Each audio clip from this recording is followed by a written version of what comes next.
This is the final day, and a request has been made to me yesterday by a few people here, few seekers. They say that they understand Punjabi but not English too well.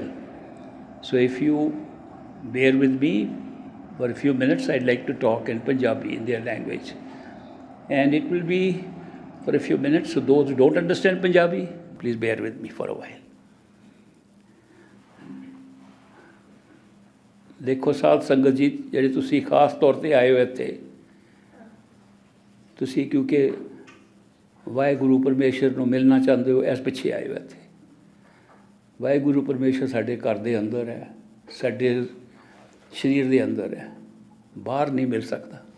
ਨਾ ਕਿਸੇ ਨੂੰ ਕਦੀ ਬਾਹਰ ਮਿਲਿਆ, ਨਾ ਮਿਲੇਗਾ, ਕਿਉਂਕਿ ਜਦ ਹੈ ਹੀ ਹੋਰ ਜਗ੍ਹਾ ਤਾਂ ਅਸੀਂ ਲੱਭੀਏ ਹੋਰ ਜਗ੍ਹਾ ਤਾਂ ਨਹੀਂ ਮਿਲਦਾ। ਗੁਰਬਾਣੀ 'ਚ ਕਿਹਾ, ਘਰ ਮੇਂ ਘਰ ਦਿਖਲਾਏ ਦੇ ਸੋ ਸਤਿਗੁਰ ਪੁਰਖ ਸੁਝਾ। ਉਹ ਸਤਿਗੁਰ ਹੈ ਜੋ ਤੁਹਾਨੂੰ ਆਪਣੇ ਸਰੀਰ ਦੇ ਅੰਦਰ ਹੀ ਆਪਣਾ ਘਰ ਦਿਖਾ ਦੇਵੇ। ਅਸੀਂ ਬਾਹਰ ਗੁਰਦੁਆਰਿਆਂ, ਮੰਦਰਾਂ, ਟੈਂਪਲਾਂ, ਚਰਚਾਂ ਵੀ ਜਾਂਦੇ ਹਾਂ, ਅਸੀਂ ਬਾਹਰ ਲੱਭਦੇ ਫਿਰਨੇ ਹਾਂ। ਚੀਜ਼ ਅੰਦਰ ਗੁਆਚੀ ਹੋਈ ਹੈ, ਅਸੀਂ ਬਾਹਰ ਲੱਭੀ ਤਾਂ ਕਿਸ ਤਰ੍ਹਾਂ ਮਿਲੇਗੀ? ਤੁਹਾਨੂੰ ਯਾਦ ਹੋਣਾ, ਇੱਕ ਪੁਰਾਣੀ ਕਹਾਣੀ ਹੈ ਕਿ ਇੱਕ ਵਿਚਾਰੀ ਇੱਕ ਪਿੰਡ ਵਿੱਚ ਇੱਕ ਬੁੱਢੀ, ਉਹ ਪਿੰਡ ਦੀ ਲਾਈਟ ਜਿਹੜੀ ਜਗਦੀ ਪਈ ਸੀ ਬਾਹਰ, ਉਹਦੇ ਥੱਲੇ ਕੁਛ ਲੱਭ ਰਹੀ ਸੀ। ਉਹ ਘੜੀ ਮੁੜੀ ਦੇਖੇ ਅਤੇ ਇੱਕ ਨੌਜਵਾਨ ਆਦਮੀ ਆਇਆ, ਕਹਿਣ ਲੱਗਾ, ਬੀਬੀ ਜੀ ਕੀ ਲੱਭ ਰਹੇ ਹੋ?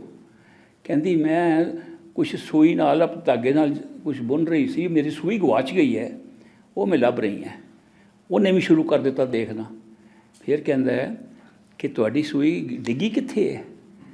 ਕਹਿੰਦੀ, ਇਹ ਮੇਰੇ ਘਰ ਦੇ ਅੰਦਰ ਡਿੱਗੀ ਹੈ। ਅਤੇ ਕਹਿੰਦੇ, ਬਾਹਰ ਕਿਉਂ ਲੱਭਦੇ ਪਏ ਉੱਥੇ?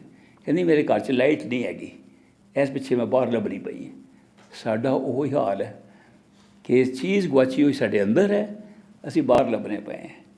ਸੋ ਬਾਹਰ ਨਾ ਮਿਲੀ ਕਿਸੇ ਨੂੰ, ਨਾ ਮਿਲ ਸਕਦੀ ਹੈ। ਜਿਸ ਤਰੀਕੇ ਨਾਲ ਸਾਨੂੰ ਮਿਲਣਾ ਹੈ, ਉਹ ਸਾਡੇ ਅੰਦਰ ਸ਼ਬਦ ਹੈ। ਉਹ ਸ਼ਬਦ ਗੂੰਜਦਾ ਹੈ, ਅੰਦਰ ਗੂੰਜ ਰਿਹਾ ਹੈ। ਉਹ ਸ਼ਬਦ ਉਹ ਹੈ ਜਿਹਨੇ ਸਾਰਾ ਸੰਸਾਰ ਬਣਾਇਆ ਹੈ, ਜਿਹਨੇ ਸਾਨੂੰ ਬਣਾਇਆ ਹੈ, ਜਿਹਨੇ ਸਾਡੀ ਆਤਮਾ ਨੂੰ ਬਣਾਇਆ ਹੈ, ਉਹ ਸਾਡੇ ਅੰਦਰ ਬੈਠਾ ਹੋਇਆ ਹੈ।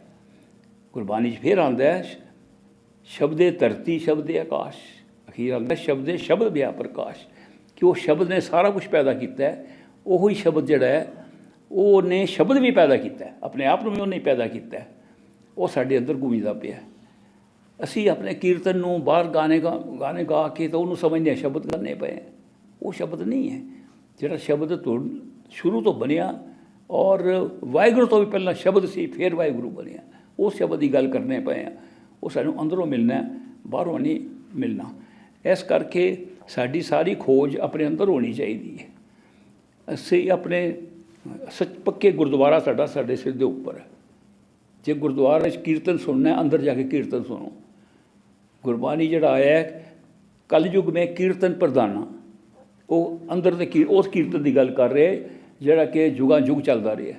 ਉਹਦੀ ਨਹੀਂ ਗੱਲ ਕਰ ਰਹੇ ਅਸੀਂ ਰਾਗੀਆਂ ਨੂੰ ਬੁਲਾ ਕੇ ਤਾਂ ਕਰ ਲਈਏ। ਇਸ ਕਰਕੇ ਅੰਦਰ ਦਾ ਸ਼ਬਦ, ਅੰਦਰ ਦਾ ਕੀਰਤਨ ਸੁਣੋ ਚੱਲ ਕੇ, ਉਹ ਰਸਤਾ ਸਾਨੂੰ ਅੰਦਰ ਦਾ ਮਿਲਦਾ। ਸਾਰੇ ਮਹਾਤਮਾ ਨੇ ਇਹ ਗੱਲ ਕਹੀ ਹੈ, ਕੋਈ ਨਵੀਂ ਗੱਲ ਨਹੀਂ ਹੈ। ਅਸੀਂ ਬਾਹਰ ਪੜ੍ਹਾਈ ਕਰਨ 'ਚ ਲੱਗ ਜਾਂਦੇ ਹਾਂ, ਪੜ੍ਹ ਕੇ ਸਮਝਦੇ ਹਾਂ ਸਭ ਕੁਛ ਮੁਕਤੀ ਮਿਲ ਜਾਏਗੀ। ਮੁਕਤੀ ਨਹੀਂ, ਇਸ ਤਰ੍ਹਾਂ ਨਹੀਂ ਮਿਲਦੀ। ਮੁਕਤੀ ਮਿਲਦੀ ਹੈ ਕਿ ਤੁਹਾਨੂੰ ਪਹਿਲਾਂ ਤਾਂ ਐਸਾ ਸਤਿਗੁਰ ਮਿਲੇ ਜਿਹੜਾ ਕਿ ਸਾਡਾ ਹਿਸਾਬ ਖਤਮ ਕਰੇ, ਇੱਥੇ ਕਰਮਾਂ ਦਾ ਹਿਸਾਬ। ਫਿਰ ਗੁਰਬਾਣੀ 'ਚ ਆਇਆ ਹੈ, ਜਿਸ ਸਤਿਗੁਰ ਡਿੱਠਾ ਤਿਸ ਕਾ ਲੇਖਾ ਨਿਬੜਿਆ। ਇੱਕ ਵਾਰੀ ਦਰਸ਼ਨ ਹੋ ਜਾਏ ਤੁਹਾਨੂੰ ਇੱਕ ਪਰਮ ਸੰਤ ਸਤਿਗੁਰੂ ਦਾ, ਤੁਹਾਡਾ ਹਿਸਾਬ ਕਿਤਾਬ ਸਾਰੇ ਕਰਮਾਂ ਦਾ ਖਤਮ ਹੋ ਜਾਂਦਾ ਹੈ। ਇੰਨੀ ਤਾਕਤ ਹੈ ਉਸ ਇਨਸਾਨ ਵਿੱਚ ਜਿਹਨੂੰ ਅਸੀਂ ਸਤਿਗੁਰ ਕਹਿੰਦੇ ਹਾਂ। ਅਸੀਂ ਹਰ ਇੱਕ ਨੂੰ ਸਤਿਗੁਰ ਨਹੀਂ ਕਹਿ ਸਕਦੇ। ਗੁਰੂ ਬਥੇਰੇ ਹੈ, ਗੁਰੂ ਤਾਂ ਭਰੇ ਹੋਏ ਆ ਦੁਨੀਆ ਵਿੱਚ। ਮੇਰੇ ਸਤਿਗੁਰ ਬਾਬਾ ਸਾਵਨ ਸਿੰਘ ਜੀ ਕਹਿੰਦੇ ਸੀ, ਅੱਜ ਕੱਲ੍ਹ ਗੁਰੂ ਜ਼ਿਆਦਾ ਹੈ ਅਤੇ ਚੇਲੇ ਥੋੜ੍ਹੇ ਰਹਿ ਗਏ, ਔਰ ਬੜੀ ਭਾਰੀ ਬਿਜ਼ਨਸ ਚੱਲਦੀ ਪਈ ਹੈ। ਗੁਰੂ ਬਣੇ ਹੋਏ ਬਿਜ਼ਨਸ ਪਿੱਛੇ। ਇਸ ਕਰਕੇ ਉਹਨਾਂ ਦੇ ਪਿੱਛੇ ਨਹੀਂ ਸੀ ਲੱਗਣਾ, ਅਸੀਂ ਉਹ ਸਤਿਗੁਰ ਪਿੱਛੇ ਲੱਗਣਾ ਹੈ ਜਿਹੜਾ ਸਾਨੂੰ ਅੰਦਰ ਦਾ ਰਸਤਾ ਦਿਖਾਵੇ, ਅੰਦਰ ਲੈ ਜਾਵੇ, ਔਰ ਉਹਦੇ ਕਰਕੇ ਉਹਦੇ ਪਿੱਛੇ ਲੱਗ ਕੇ ਸਾਨੂੰ ਸਭ ਕੁਛ ਮਿਲ ਜਾਵੇ, ਉਹਦੇ ਦਰਸ਼ਨ ਨਾਲ ਸਭ ਕੁਛ ਮਿਲ ਜਾਵੇ। ਬਾਕੀ ਸਾਨੂੰ ਕਹਿੰਦੇ ਅਭਿਆਸ ਕਰੋ, ਪੜ੍ਹਾਈ ਕਰੋ, ਫਲਾਣਾ ਕਰੋ, ਇਹ ਕੁਛ ਕਰੋ, ਇਹ ਸਾਡੇ ਮਨ ਵਾਸਤੇ ਹੈ। ਮਨ ਨਹੀਂ ਮੰਨਦਾ ਕਿ ਅਸੀਂ ਬਿਨਾਂ ਆਪਣੀ ਕੋਸ਼ਿਸ਼ ਕੀਤੇ ਕੁਛ ਕਰ ਸਕਨੇ ਹਾਂ। ਇਸ ਪਿੱਛੇ ਸਾਡੇ ਮਨ ਪਿੱਛੇ ਉਹਨੇ ਕਿਹਾ ਭਜਨ ਵੀ ਕਰੋ, ਸਿਮਰਨ ਵੀ ਕਰੋ, ਕੀਰਤਨ ਵੀ ਕਰੋ, ਸਭ ਕੁਝ ਕਰੋ। ਇਸ ਪਿੱਛੇ ਕਰੋ ਕਿ ਮਨ ਨੂੰ ਕਾਬੂ ਕਰ ਲਈਏ, ਕਿ ਮਨ ਚੱਲ ਪਏ ਉਸ ਪਾਸੇ। ਆਤਮਾ ਨੂੰ ਕੋਈ ਲੋੜ ਨਹੀਂ ਮਨ ਦੀ। ਆਤਮਾ ਦੇ ਉੱਤੇ ਨਾ ਕਰਮ ਹੈ, ਨਾ ਦੁਨੀਆ ਦੇ ਵਜ਼ਨ ਪਏ ਹੋਏ ਹੈ। ਅਸੀਂ ਆਪਣੇ ਉੱਤੇ ਇੰਨੇ ਵਜ਼ਨ ਲੈ ਕੇ ਬੈਠੇ ਹੋਏ ਹਾਂ ਕਰਮਾਂ ਦੇ। ਇਹ ਕਰਮ ਕਿਸ ਤਰ੍ਹਾਂ ਨਿਕਲਣਗੇ ਸਾਡੇ? ਜਦ ਅਸੀਂ ਇੱਕ ਸਤਿਗੁਰ ਦੇ ਪਿੱਛੇ ਲੱਗਦੇ ਹਾਂ, ਉਹਦੇ ਲੜ ਲੱਗ ਜਾਂਦੇ ਹਾਂ, ਫਿਰ ਸਾਨੂੰ ਮੁਕਤੀ ਮਿਲਦੀ ਹੈ। ਮੈਂ ਕੱਲ੍ਹ ਵੀ ਕਿਹਾ ਸੀ, ਨਾਨਕ ਸਤਿਗੁਰ ਭੇਟੀਏ ਪੂਰਨ ਹੋਵੇ ਜੁਗਤੀ। ਤੁਹਾਡੀ ਜੁਗਤੀ, ਤੁਹਾਡੀ ਕੋਸ਼ਿਸ਼ ਉੱਤੇ ਪੂਰੀ ਹੋ ਜਾਂਦੀ ਹੈ, ਖਤਮ। ਉਹਦੇ ਬਾਅਦ ਹੱਸਦਿਆਂ, ਖਿਲਾਉਂਦਿਆਂ, ਪਿਲਾਉਂਦਿਆਂ ਵਿੱਚੇ ਹੋਵੇ ਮੁਕਤੀ। ਫਿਰ ਦੁਨੀਆ 'ਚ ਰਹੋ। ਧਿਆਨ ਤੁਹਾਡਾ ਸਤਿਗੁਰ ਹੈ, ਸਤਿਗੁਰ ਨੂੰ ਜ਼ਿੰਮੇਵਾਰ ਬਣਾ ਦਿੱਤਾ, ਸਾਰਾ ਕੁਛ ਛੱਡ ਦਿੱਤਾ ਸਤਿਗੁਰ ਉੱਤੇ, ਫਿਰ ਤੁਹਾਨੂੰ ਫਿਕਰ ਵੀ ਨਹੀਂ ਹੈ, ਫਿਕਰ ਫਾਕਾ ਹੀ ਨਹੀਂ ਹੈ। ਇਹੋ ਜਿਹੀ ਹਾਲਤ ਤਦ ਆਉਂਦੀ ਹੈ ਜਦੋਂ ਸਤਸੰਗ ਸੁਣੀਏ, ਬਾਰ-ਬਾਰ ਦਰਸ਼ਨ ਹੋਣ, ਸਾਡਾ ਮਨ ਦੌੜ ਜਾਂਦਾ, ਫਿਰ ਅਸੀਂ ਸਤਸੰਗ ਚਾਹੁੰਦੇ ਹਾਂ, ਇਹੋ ਜਿਹੀਆਂ ਮੀਟਿੰਗਾਂ 'ਤੇ ਆਉਂਦੇ ਹਾਂ, ਫਿਰ ਵਾਪਸ ਆ ਜਾਂਦੇ ਰਸਤੇ 'ਤੇ।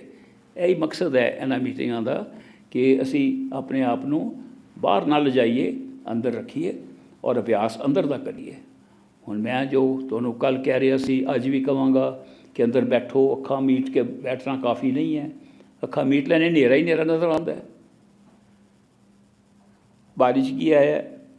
ਜੇ 100 ਸੂਰਜ ਉਗਵੇ, ਜੇ 100 ਚੰਦਾ ਉਗਵੇ, ਸੂਰਜ ਚੜ੍ਹੇ 1000, ਸਤਿਗੁਰ ਬਿਨਾ ਘੋਰ ਅੰਧਾਰ। ਇੱਥੇ ਸਾਰਾ ਅੰਧੇਰਾ ਹੀ ਅੰਧੇਰਾ ਹੈ। ਅੱਖਾਂ ਮੀਟ ਕੇ ਅਸੀਂ ਸਮਝਦੇ ਅੰਦਰ ਚਾਨਣ ਹੋ ਜਾਏਗਾ, ਤਾਂ ਹੋਰ ਅੰਧੇਰਾ ਹੁੰਦਾ ਹੈ। ਸਤਿਗੁਰ ਬਾਅਦ ਇੰਨਾ ਹੁੰਦਾ ਕਿ ਜਿੰਨਾ ਹਨੇਰਾ ਸਾਡਾ ਹੈਗਾ, ਉਹ ਸਤਿਗੁਰ ਦੇ ਦਰਸ਼ਨ ਨਾਲ, ਸਤਿਗੁਰ ਦੀ ਉਹਦੀ ਜੋ ਤਲੀਮ ਹੈ ਉਹਦੇ ਉੱਤੇ ਚੱਲਣ ਨਾਲ ਸਾਨੂੰ ਫਾਇਦਾ ਹੁੰਦਾ ਹੈ। ਸੋ ਇਸ ਕਰਕੇ ਮੈਂ ਇੱਥੇ ਕੋਈ ਖਾਸ ਭਾਸ਼ਣ ਦੇ ਨਹੀਂ ਸੀ ਆਇਆ। ਮੈਂ ਕਿਸ ਪਿੱਛੇ ਆਇਆ ਇੱਥੇ, ਕਿਸ ਪਿੱਛੇ ਤੁਹਾਡੇ ਨਾਲ ਗੱਲਾਂ ਕਰਨਾ ਪਿਆ? ਜਿਹੜੀ ਮੈਨੂੰ ਸਿਕਸ਼ਾ ਮਿਲੀ ਹਜ਼ੂਰ ਮਹਾਰਾਜ ਬਾਬਾ ਸਾਵਨ ਸਿੰਘ ਕੋਲੋਂ, ਵੱਡੇ ਮਹਾਰਾਜ ਜੀ ਕੋਲੋਂ, ਉਹਦਾ ਮੈਨੂੰ ਫਾਇਦਾ ਹੋਇਆ, ਅਤੇ ਮੈਂ ਉਹ ਸਿਕਸ਼ਾ ਤੁਹਾਡੇ ਨਾਲ ਸਾਂਝੀ ਕਰਨਾ ਪਿਆ ਕਿ ਤੁਹਾਨੂੰ ਵੀ ਫਾਇਦਾ ਹੋਵੇ। ਜਿਹਨੂੰ ਫਾਇਦਾ ਹੋ ਸਕਦਾ ਹੈ, ਫਾਇਦਾ ਉਠਾਉਣਾ ਚਾਹੀਦਾ। ਮੈਂ ਆਪਣੇ ਵੱਲੋਂ ਆਪਣੇ ਗੁਰੂ ਦੀ ਸੇਵਾ ਕਰ ਰਿਹਾ। ਮੇਰੇ ਗੁਰੂ ਨੇ ਜੋ ਸਿਖਾਇਆ ਉਹ ਸੇਵਾ ਹੈ, ਕਿ ਮੈਂ ਤੁਹਾਡੇ ਨਾਲ ਵੀ ਉਹਨੂੰ ਸਾਂਝੀ ਕਰਾਂ।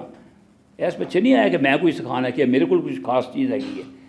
ਇਹ ਤਾਂ ਮੇਰੇ ਗੁਰੂ ਨੇ ਜੋ ਦਿੱਤਾ ਉਹਦਾ ਮੈਨੂੰ ਫਾਇਦਾ ਹੋਇਆ। ਜੇ ਮੈਂ ਤੁਹਾਡੇ ਨਾਲ ਸਾਂਝੀ ਕਰਨਾ ਪਿਆ ਗੱਲਾਂ, ਤਾਂ ਤੁਹਾਨੂੰ ਵੀ ਫਾਇਦਾ ਹੋ ਸਕਦਾ। ਇਸ ਪਿੱਛੇ ਤੁਸੀਂ ਇਸ ਮੌਕੇ ਦਾ ਪੂਰਾ ਫਾਇਦਾ ਉਠਾਓ। ਇਹ ਕਲਯੁਗ ਹੈ, ਇੱਥੇ ਜ਼ਿਆਦਾ ਮਿਹਰ ਹੋ ਰਹੀ ਹੈ, ਬਖਸ਼ਿਸ਼ ਬਹੁਤ ਹੋ ਰਹੀ ਹੈ। ਇਸ ਵੇਲੇ ਪੂਰਾ ਆਪਣਾ ਝੋਲੀ ਖੋਲ੍ਹ ਕੇ ਰੱਖੋ। ਤੁਸੀਂ ਅੰਦਰ ਬੈਠ ਕੇ ਝੋਲੀ ਖੋਲ੍ਹ ਕੇ ਰੱਖੋ, ਭਰ ਜਾਏਗੀ। ਇਹ ਬਹੁਤ ਵਧੀਆ ਮੌਕਾ ਹੈਗਾ। ਠੀਕ ਹੈ, ਮੈਂ ਬਹੁਤ ਖੁਸ਼ੀ ਨਾਲ ਤੁਹਾਡੇ ਨਾਲ ਦਰਸ਼ਨ ਕੀਤੇ ਤੁਹਾਡੇ ਆ ਕੇ। ਬੈਕ ਟੂ ਇੰਗਲਿਸ਼ ਲੈਂਗੁਏਜ ਔਰ Canadian language, American language. I am very happy that I was able to share these teachings with you. These are teachings of my master, great master, Hazur Maharaj Baba Sawan Singh Ji. I have not come to give you anything more than share what I have got. I got something, it worked for me. People ask me, there are so many masters in the world, which one should we follow? I said, I don't know. I could have told you about one, but he's died, he's passed away. His name was Baba Sawan Singh. I don't comment upon any other master because I have not had experience. I know them. Many of them are friends of mine. Some were born and I saw them when they were only 1 hour old. Some I've seen when they were in their mother's lap. They were being carried by their mothers. They're today masters. I've seen so many masters. At one time I went all out to look for more masters, because my master told me, go and find something better and take it. So I tried to look for something better. So during that period, about 8 years search, I was able to go around looking for more masters. So I've seen many masters. There are so many masters around here. Masters are of different kinds. Some are fake. Some are just learnt from the books and they just give us talks and there's nothing real behind them. They can neither take us inside nor have they gone inside. They are running a business. Many of them are trying to make money out of it, forgetting that the one thing about a perfect living master is he never makes money out of his disciples. When he gets money, he uses them for work for the disciples and not for himself. He earns his living to survive. My master, great master, lived with his pension from military engineering service. He retired. He used to get a small pension. There were no banks or something to use that, so he had a small jacket inside. And he used to wear a long white cream-colored coat outside. In the inner jacket, the small pocket, he put his pension money. Any donation that came from the Sangat for the Dera, for the work for the Sangat, he put in his big pocket outside in the bigger coat. And he would make sure for himself, he would take money from inside. Now this became a very significant thing in my life, because when I was very young, like a baby, like an infant, maybe 1 or 2 years old, he would carry me in his hands, take me to the candy shop, and buy me very wonderful barfi. Khoe ki barfi. Do you understand barfi? It's sweet, and used to get me barfi for 1 anna. It used to be annas and rupees in those days. And he would give me that. I would take each piece, eat so slowly to make it last as long as I could. Can you imagine? I am talking of something that happened almost 85, 89 years old ago. I still remember the taste in my mouth even today of that barfi. Some people have tried to make the same kind of barfi, give me. I taste it. No, not like that. It's not the same barfi. And yet, after all those experiences in my whole childhood with that great master, even after getting initiated from him, doubts kept into my mind. I said, I was born in this family, therefore I'm following him. Had I been born in a Christian family, I would have been worshipping Jesus Christ. Had I been born in a Muslim family, I would have been talking only of Prophet Muhammad. It just so happens by accident, I am born in this family where my father is following a particular master, and I've grown up thinking, yes, he must be the real master. But when I grew up and could think for my own self, I said, I am duped. This is something I am following because of my parents. I never got a chance. Interesting thing happened. As soon as I got initiated, which was as early as 9th of March 1936. Most of you are not born by that time. On 9th of March 1936, my grandfather took me by my hand to the great master who was initiating people. And in those days, when they were young children, great master would initiate them with half initiation, which means he would tell them how to listen to the sound inside. When they grew up, they went back for the second half, where he taught them how to repeat Simran and do Dhyan. So there were 2 parts for young children. And he initiated very small children, half initiation. We were out in a mountain resort, Kalabag. We went with him, and there was a group of children sitting there, 5, 6, 7 years old children. And they were all looking at the master with great awe and great respect. And somebody said, Master, can you initiate them? He said, yes, this is a very holy place. They are all seekers already sitting here. Then the sevadars with the master said, should we start chanti? Chanti means process of selection, which was normal that you brought one person in front, and then the master would look into the eyes and say, is approved or not yet approved. That was called chanti. Shall we start the chanti now?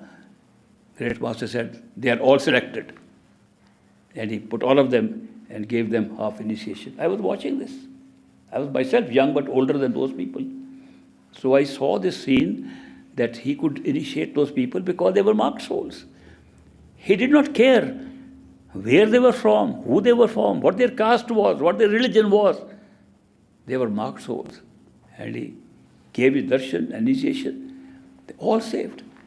I met one of those children only recently. I was surprised. He has a white beard and he looks like master himself. But he said all those people had a great spiritual life. So these are kind of things that when we see masters doing them, then we realize, in spite of all this, I had my skepticism. Because after I got initiated, great master took me for half initiation. My grandfather took me to great master for half initiation. And great master caught me by the arm. And he said, what kind of naam do you want? What kind of initiation do you want? Sweet or salty? Now, I had seen this show before. I knew that children come and he would hold them and say, what do you want, sweet or salty? Everybody said sweet. So he had some candy on his side. He would give them one, they would run away. And I knew he's playing the same trick with me. So since I had seen him do that before, and because of my father's influence, I guess, when he asked me, do you want sweet or salty? I said, no, I don't want that. I want the one inside. So he laughed and didn't say anything. He just kept hold of my arm and pulled it aside and went on with the chanting with other people.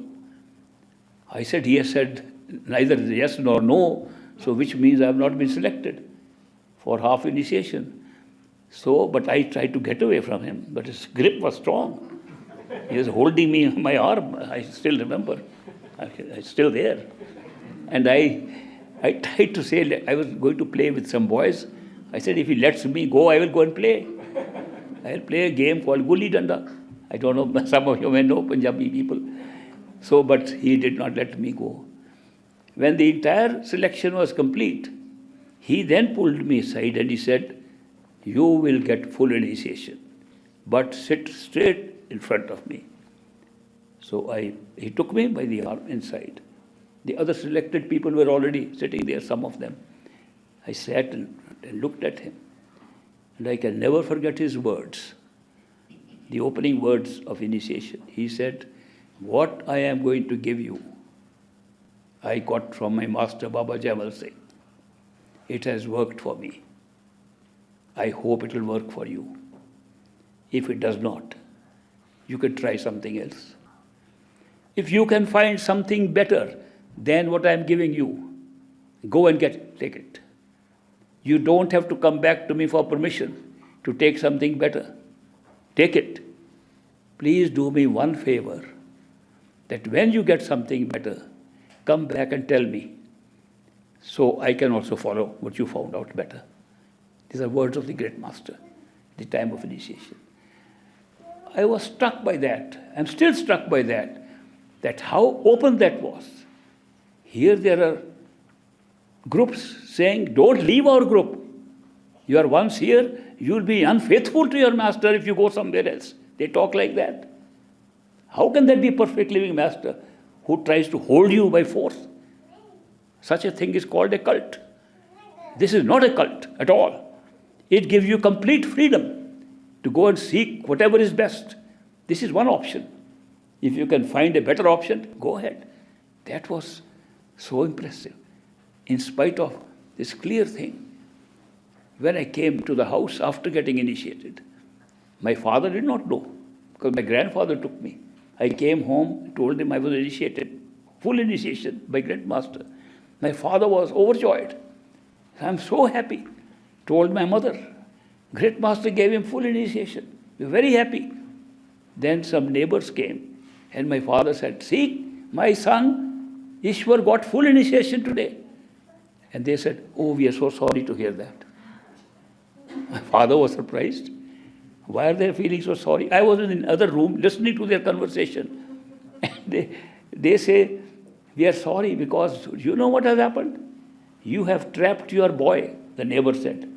You have trapped your boy at such a young age into something of which he has no understanding. When he grows up, he will rebel against this very thing that you brought him, because you never gave him a chance to think for himself. Therefore, you are responsible for trapping him into something and binding him down to something, and he never had a chance. He will not stay with this path at all. Then they said, look at the case of Nicky. Nicky was another boy. Nicky was the son of one of the very great satsangis of great master. And he was initiated when he was 11. As he grew up, And when he was 17 or 18, he rebelled against the system. He says, I was just fooled by my parents into this thing. So they gave example. Look at the example of Nikki. His name was Gurdial Singh, but they called him Nikki. So Gurdial Singh became an advocate. He became an advocate. He would meet me all the time, trying to persuade me to leave this path. I never tried to make him come on the path. I said, you are lucky. You have to think for yourself when you grew up. Why are you worried what I am doing or not?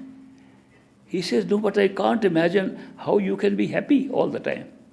His whole problem was how I could be happy and he was not. And he could not ascribe it to my meditation or to my master. He thought there must be some other thing happening that gives you such happiness. This has puzzled people sometimes. How one can be always happy under all circumstances. One doesn't know. When you give your worries to your master, you will be always happy. When you surrender everything to your master, you will be always happy. Because you will become a witness of a show, enjoying it. Life will become a show for you, which you enjoy. So this is, but his words, Nikki's words and his words of his parents struck me, even at that time. And shortly after initiation, I began to say, I must find something else. And my master said so. I took him seriously. I am not going against his wishes to look for other masters. He himself said so. So I went about looking for all masters. I even got converted and got baptized by getting a dip in the water, baptized in the Catholic Church. I also went into some other churches. I also got converted to Islam. I was taken to a mosque by my class fellow in the college. I did all those things. Tried to find if I can find something better in religion or in any spiritual teachings of any master. I met more masters than any one of you can think of. Every person who came, there's a master. A colleague of mine took me to 5-6 masters himself. I went to see all the masters. I'm still willing to see another master if I can find one in accordance with the instructions of my own master. If tomorrow I can find a master who can give me more than what Baba Sawan Singh gave, I'll take it. If a new religion comes up and can give me more, I'll accept it. Even today. But I could not find anything better. Nor could I find anything better than what I got, nor can I find something better, even described better than what I got.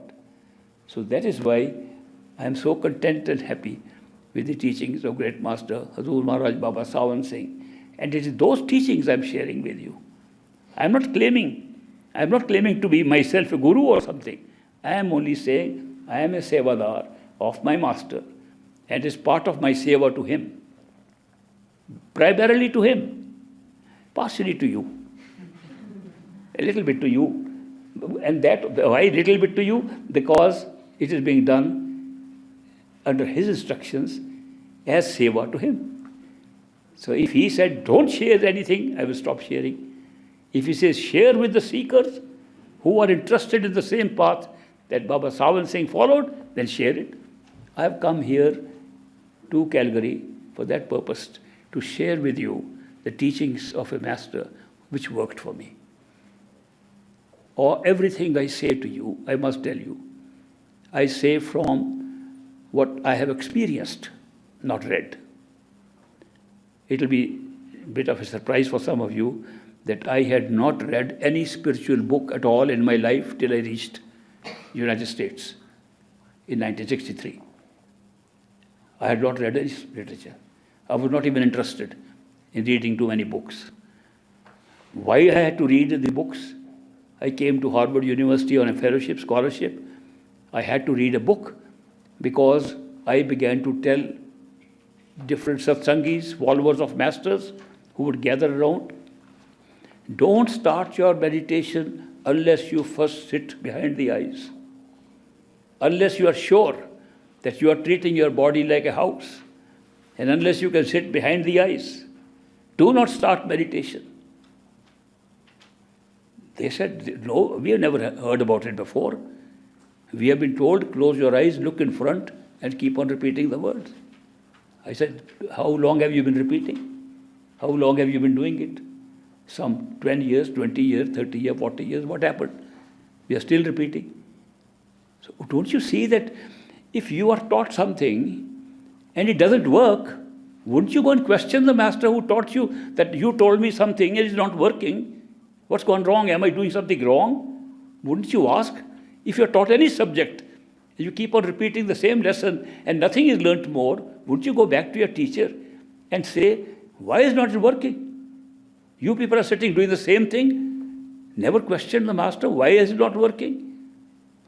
At least I had the guts to go to my master and say, it doesn't work.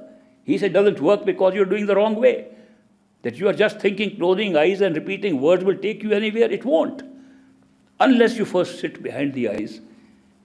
They said, we have never heard that. In which book is it written? That's where the books came into my life. I said, do you have any book with the teachings of great master? They said, yes, we have a book, letters written by him to American disciples called Spiritual Gems. I said, can I borrow a copy from you? I borrowed a copy of Spiritual Gems from them, and I went through it all night and marked 16 places in that one single book where the master has said, unless you are sitting behind the eyes, don't start meditation. The very thing I have been sharing. People don't read the books. They read what they're thinking they're reading. They only accept what they've read once. Another instance happened once. I was in Cambridge, Massachusetts, and a friend of mine who was a great meditator, he said that I meditate, but I don't get anything. It's just a hoax. I said, have you read any books? No, I have read one book, I said, somebody gave me. He said, I have read Julian Johnson's Path of the Masters. I said, that looks like a good book. I hear from many people, I haven't read it, but it looks like a good book. People tell me many of them began to follow the spiritual teachings of great master after reading that book. He said, but I read it. It's all jumbo, made up from Indian ideas. I threw the book away. All right. In 1971, almost 10 years later, I am here on a fellowship from United Nations. They gave me a job, and the guy met me. I am on the path. I said, what happened? I found, after 10 years, I found that book lying in the dust somewhere. I picked it up, dusted, and read it. It contains all the answers. The book has brought me onto the path. A book that was 10 years earlier, Mumbo Jumbo, is today giving you all the answers. When we read a book, how much do we understand the book? We only understand what we already know. That makes sense to us. When we know more, the book makes us more. Book is not containing the knowledge that we are getting. We are getting knowledge of what is being confirmed by reading a few words elsewhere. What you have already known. That is why people say, we can ask you a difficult question. I said, yes, ask me any difficult question and my answer will be, you know the answer. Nobody can make up a difficult question without knowing the answer. How can you make a question without the answer? Where does the question come from? Can you imagine when you ask a question, you know the answer. And I'll tell you how you know the answer. Because if I give a mumbo-jumbo answer, you say, that's not it. How do you know if you don't know the answer? If I give the answer that you know, yes, that's what I thought. So we formulate our questions. The only thing is that there are several levels. Like we were talking of the subconscious and the other conscious levels.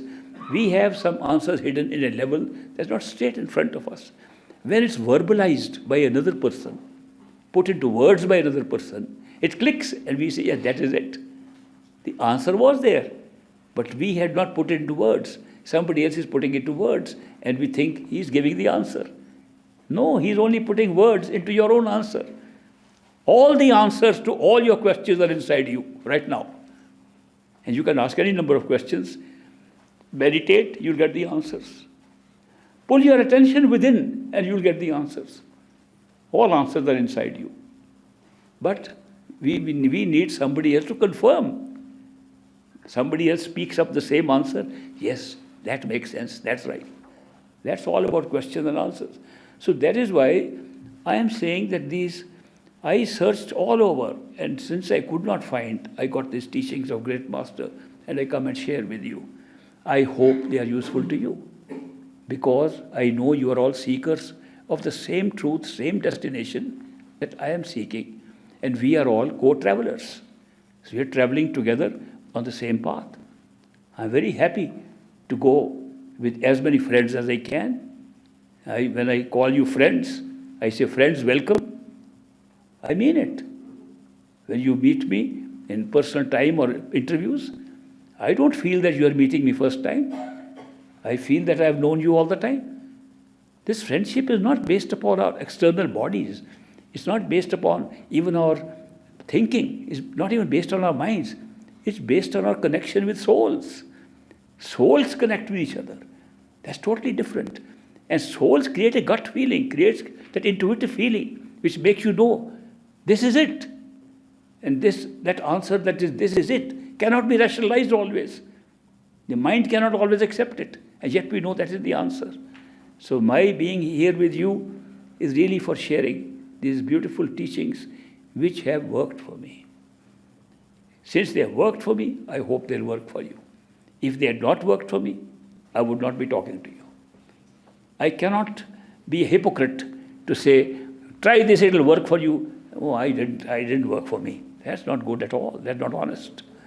So I can only go that far, where I can say, this works up to this point. Some of you may have got more than me, possibly have. But then you can verify if what I'm saying conforms with your experience or not. Many of you are trying different types of yoga, different types of meditation. It's fine. I have tried also. In fact, most of the time, people, when they tell me of the different yoga that they've done, I find I have done them too, during my search of different gurus.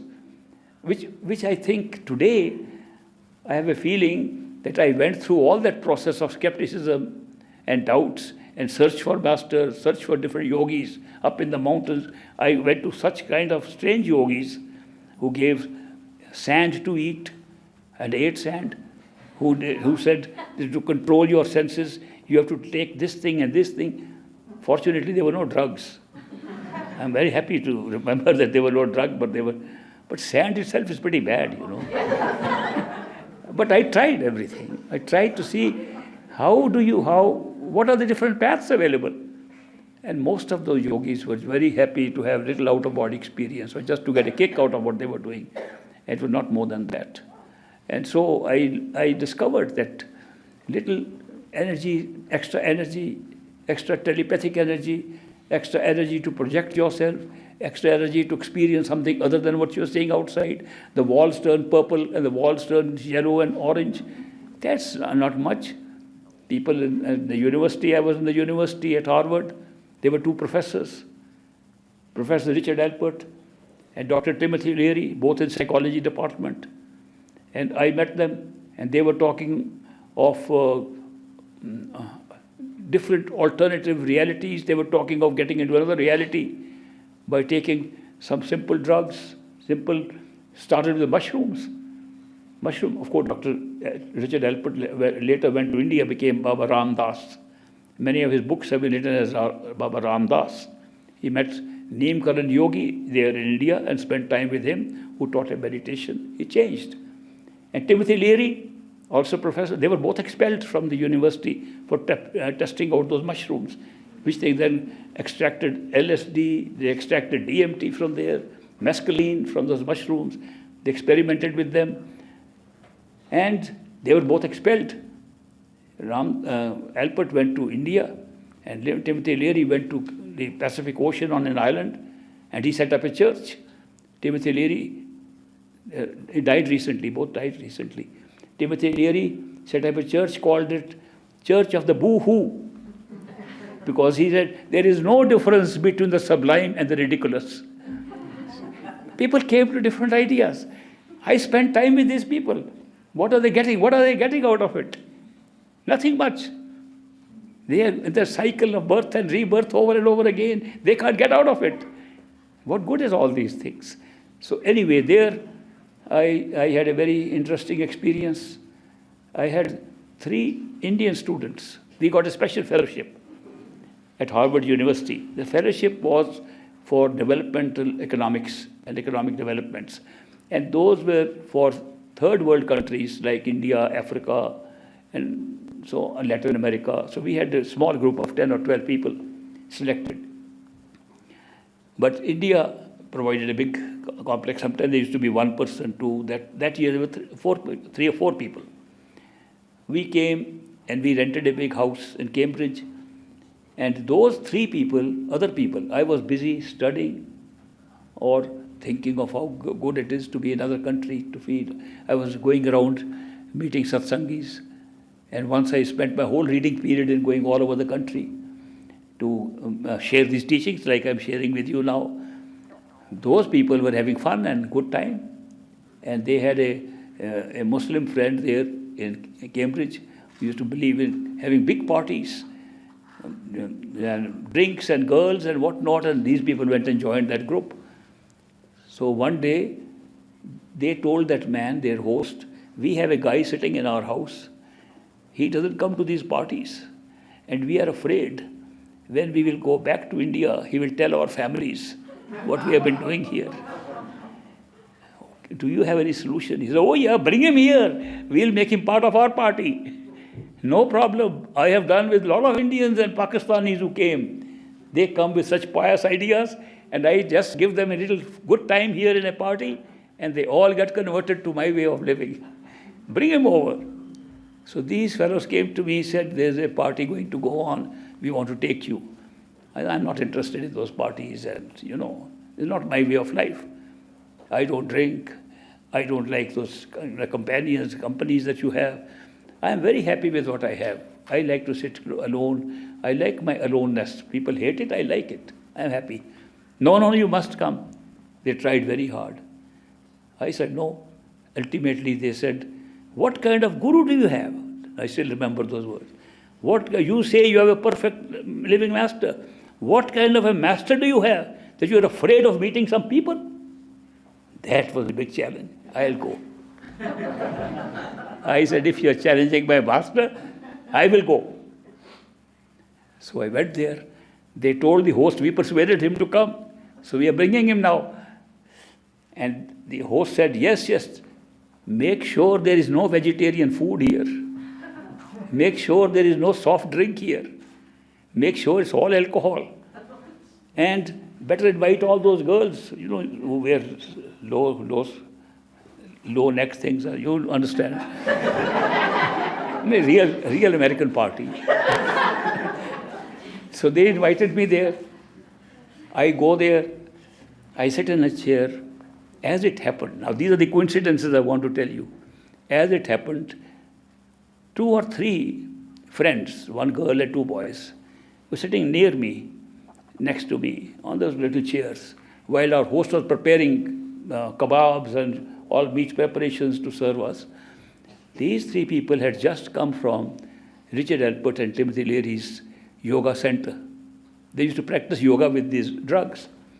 So there were 50 people in their membership, and these were 3 of those people.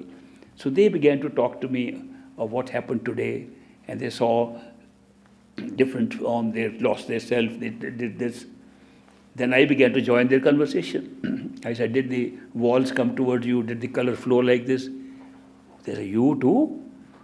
I said, no drugs. But what you are talking of, anybody can get without drugs. It's just a matter of putting your attention on the different centers in the body, and you get the same experiences. These drugs are merely chemicals creating the same impulses in the same part of the body that you can do with your attention. They said, really, how can that be? So I began to talk to them about how it works. Then some 5 people more gathered what we are talking about. Then all those girls which were coming for partying sat down on the floor around, and a whole satsang started there. And that man is shouting, come over, food is served. They said, keep quiet. Get some soft drinks and get some pizza for him. The whole party changed. And we were eating vegetarian food, all of us. And nobody wanted to go and even listen to the persons who were shouting for having a party. I said, do you see what my master can do? It was a challenge, not to me. I would have just walked away. It was a challenge to my master. And master said, go and show to them who you have. You have a perfect living master with you. And you have nothing to worry at all. and actual experience that happened there. So I am only saying that there are so many experiences one has during one's following the teachings of a perfect living master. There is no end to them. The whole world becomes a string of wonderful coincidences. My life has been a string of wonderful coincidences. Every day I see miracles. Every day. It's miraculous to see that things are happening which would not normally happen. So when things happen against the law of probability, it's a miracle. And that is why I see miracles all the time. I even see, you're all miracles. To have a human body is a miracle.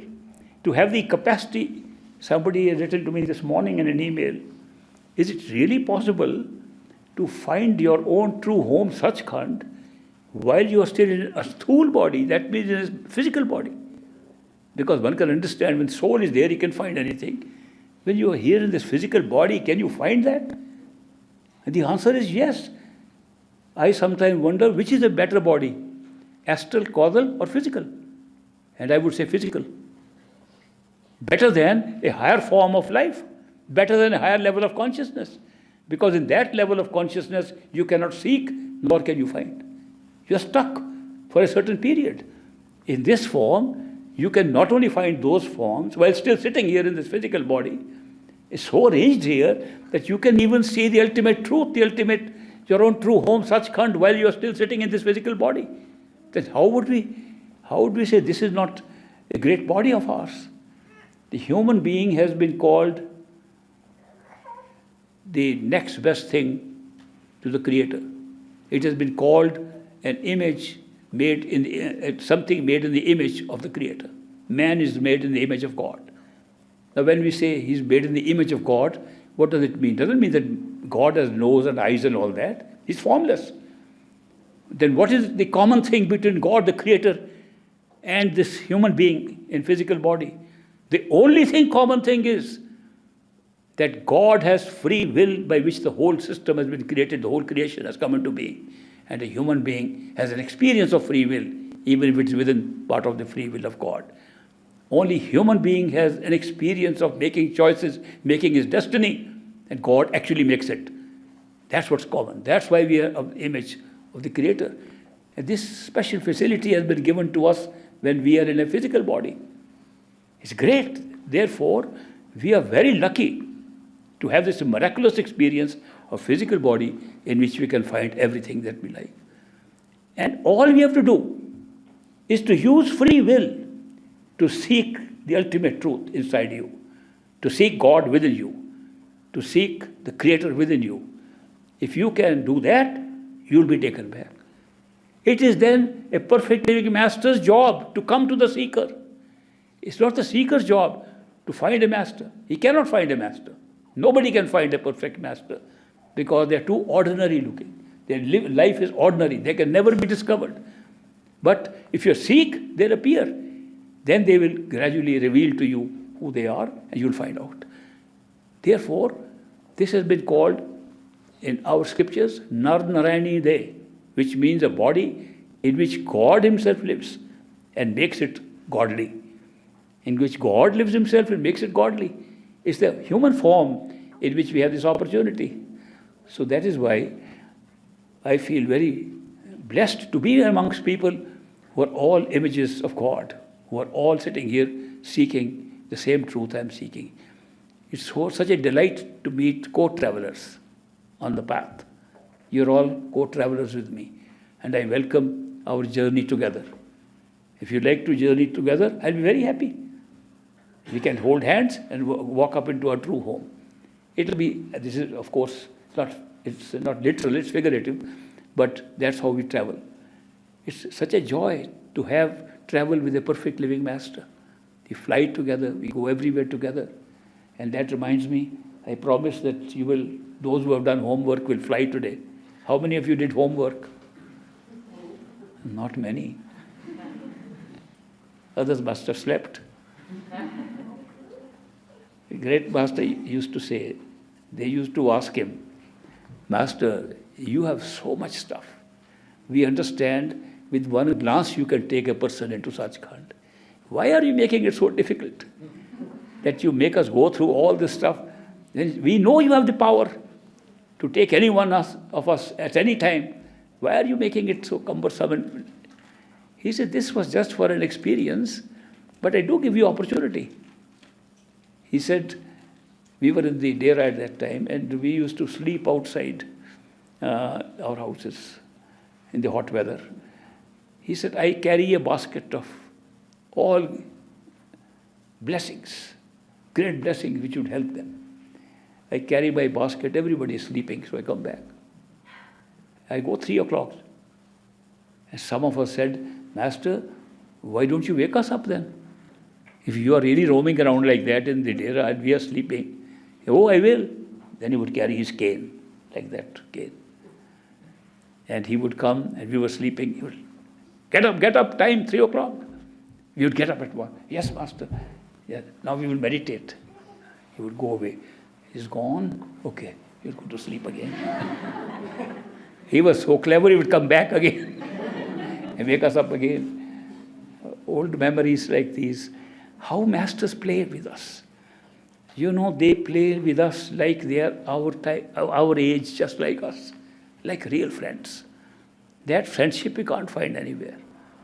And that is why, and if you have manifested the radiant form of that master while he is alive, inside you, and you can see him and talk to him inside like you do see him outside, he will always be playing with you.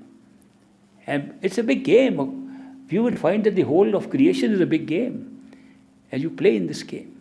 But when it becomes a reality of good and evil, of suffering and pleasure, then it's not a game anymore. But if you look from that vantage point, it is a game that you play, because it's not real. It's made up for a game. So this is how these perfect living masters have given us chance. But we go to sleep and we say, one day we will do this meditation. Make it priority number 1 if you want to get full benefit. Priority number 1. Morning, get up, that's your first thing to do. Think of the master, do your meditation, then do the rest of the worldly things. You will succeed. But if you put it off, then you miss it. Let us do one short session of meditation today. And this will be summing up what we did yesterday and going a little further than that. First step, close your eyes and imagine that your body is your house in which you live. And keep your attention behind the eyes, which is the 6th floor of your house.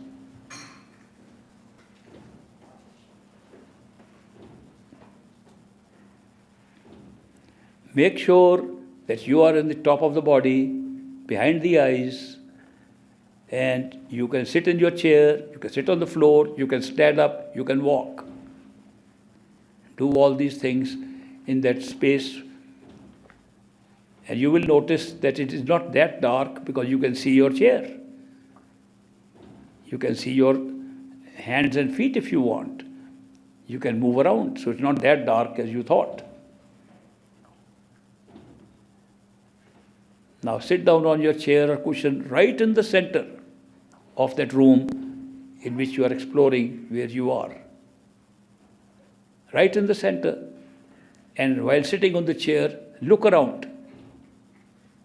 You will see that there are walls around you, some dark, some little patches of light. How many of you had a flying experience? I'm very happy, so many of you. Well, you might say this was just an imaginary flight. It was. Where does imagination come from? When we imagine something, where do we get it from? Astral plane. There's no other area from where imagination can come. Yesterday, when we were imagining flowers, some of you saw flowers you had never seen before. They were not even a combination of the flower that you've seen before. Where did they come from? Imagination, astral flowers. Imagination is one of the faculties that consciousness has provided us even in the physical plane, and yet its origin is in the astral plane. Walt Disney said, what you can imagine, you can get. you can achieve. Anything you can imagine can happen. And he tried a strange experiment. He tried to put a lion, king of the forest, made him a servant of a little mouse. I went to Disney World, and Mickey Mouse, a little mouse, almost dressed up like a king, was sitting on a chariot, being pulled by two lions, and one lion was groaning, "What has Walt Disney done to us? We were the king of the forest. He put a little mouse as a king and made us his laborers." Nobody could have thought of doing this. Imagination. Imagination, people make great inventions. People discover things. Where does it come from? All inventions come from the astral plane, because they all come through the channel of imagination. If you can imagine something here, your reality of physical world does not change, therefore it looks imaginary. If you could imagine something and it became real as you imagined, then it wouldn't be physical. Physical reality keeps fixed at the scene you are watching, and you imagine, and it's separate, therefore it's imagination. It's not real. When you are in the astral plane, anything you imagine becomes real. That's the power of imagination there. That imagination creates the experience of the astral plane. What you just experienced, so many of you experienced, that you were there and you saw a window and got out and flew in the sky. That was not the sky. It was an overlap of the astral and the physical sky. You could have in that sky seen the buildings and the town of Calgary also. You could have seen the rest of it also. If you fly, you can see anything of this world and also the other world. Don't make meditation into something so mysterious. It's not mysterious at all. One of the things that this path shows us is it demystifies all experiences. We think it's a big thing, we'll be in astral plane, it's a new place. It's no new place, it's right here. Astral plane is not somewhere else. Our mind likes to put things in a classification. 1, 2, 3, 4, 5, very good. Here is physical plane, on top of that astral plane, top of that causal plane, then there's our Sachkhand sitting right on top, up somewhere. That's not true at all. It's all at the same place. It's only changing your awareness from one to the other. Astral plane is exactly where the physical plane is. When you reach there, you are in the astral plane. You didn't go anywhere. The whole of a dreamland, when you dream, is the same place where you're sleeping. It's not some other place that you have to go to have a dream. You dream in the very place where you're sleeping. But there you extend yourself to have experience of going far away. When you wake up, you are always there. Even the dream body was always there, never left the body. In a dream, you never leave the body. You stay in the body, just move a little bit. I don't know if you know how to move a little bit in the body. When you are awake, with your eyes open, your consciousness is sitting behind the eyes there. When you go to sleep, it shifts downwards. It shifts downwards and goes down. You fall asleep. This dreams start. You are in the throat. Throat center creates the dreams. Now, how do we know that? Somebody asked yesterday, how do you measure there's 1,000 to 3,000 years of physical time in the astral world? How there's 1 million, 3 million, or 5 million years of physical time in the causal plane? How do you know? And he gave a good calculation that the dream body comes when you have a dream, and therefore they measured that the remembered dreams, if you add them up, is no more than 5.5 years in a whole body, in a whole life of 100 years. I said, good calculation. But they were all remembered dreams, not all dreams. In 1962, I attended a sleep conference where they were studying dreams in the United States. In that sleep, they would study how a person dreams, what does he see in a dream, how many times one dreams.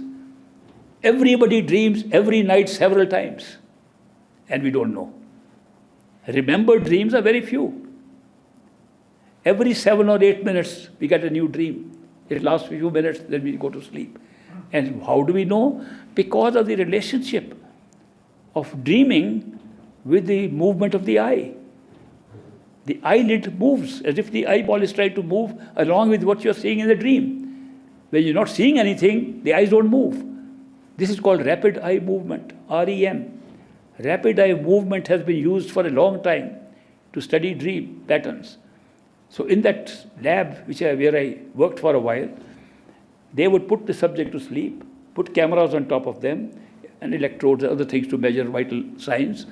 And as soon as the rapid eye movement would start, the camera would show that, we could see on a screen, it would wake up the person. What were you seeing? Oh, I was in the mountains, I was seeing a waterfall. A beautiful waterfall. Okay, go to sleep. Now we noticed in that case, the eye movement was like this. Another guy sleeping, his eye movement starts like this. Wake him up. What were you seeing? Oh, I was watching a tennis match. Because the ball is going like this, so the eye movement is corresponding to what he's seeing. So we noticed that from the eyes and the movement of eyes and waking them up, we could relate the physical movement. Somebody was tossing and turning, and we woke him up. What happened? Eye movement was there. Oh, I was in a storm, I got caught up in the sea. I was in a storm, I was floating, trying to get out of, swimming here and there. Physical body movement, eye movements were corresponding with their dream sequences they were seeing. And they were all dreaming again and again. When they woke up in the morning, they didn't remember any dream.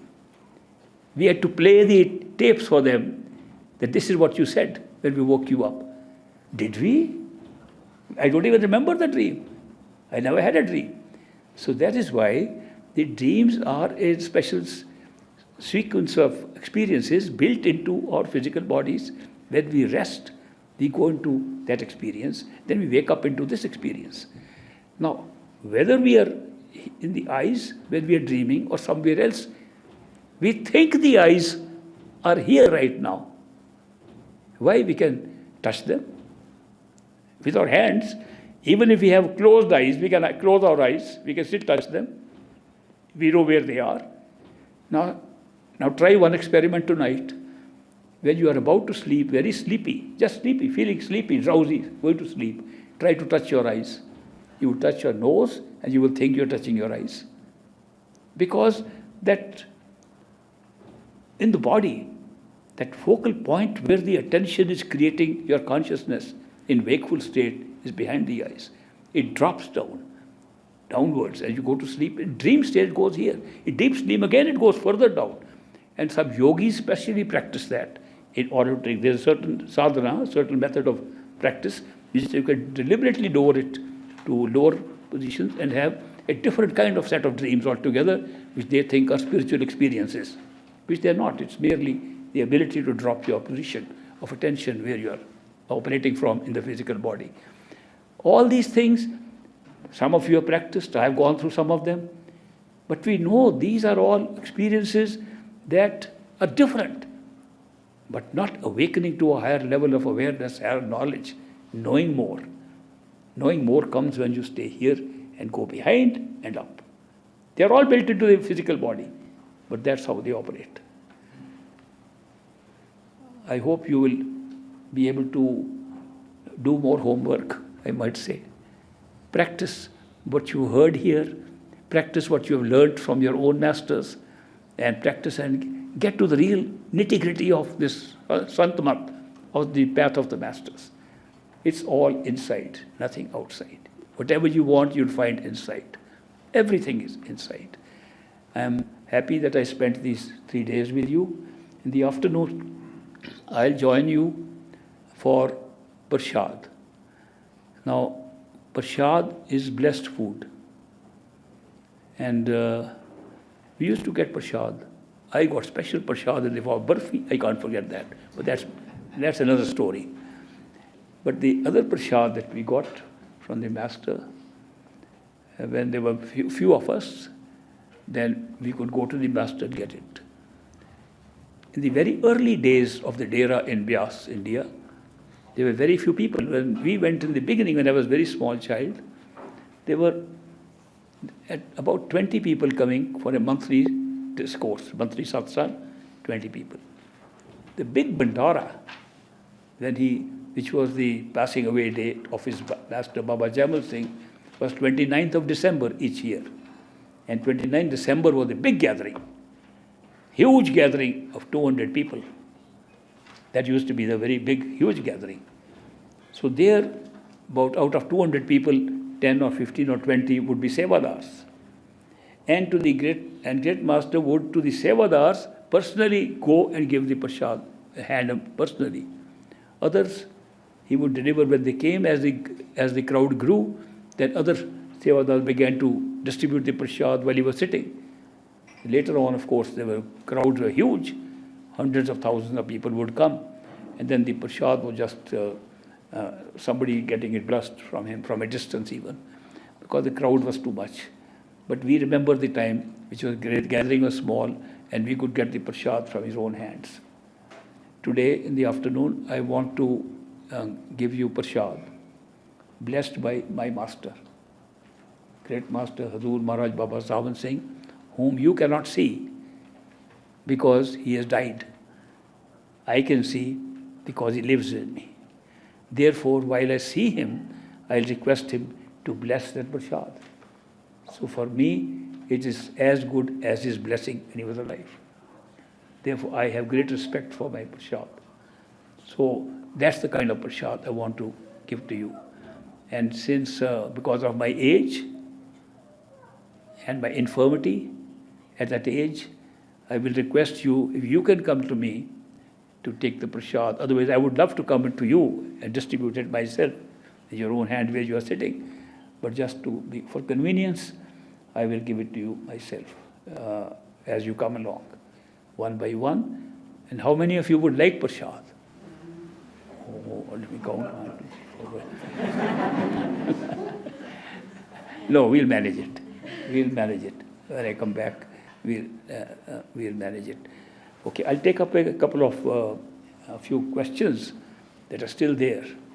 And some questions I can carry with me. And if you have email addresses, I can gradually send you replies to some of them.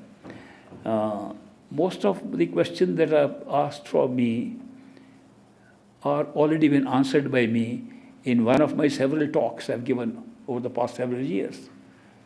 And thanks to this guy, Mark, that guy.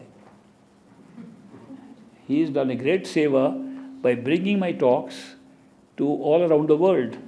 He's being in this live streaming today? No, there is not good today. Okay. Maybe So many of these talks he streams live, so people see it at the same time. I start getting questions or comments on my talk while the talk is going on. I take a lunch break and I can read them. But some of them they write afterwards. But he has been able to carry these messages of great masters' teachings all over the world, all over the globe. And he has done a good job. And I want to thank him for his seva.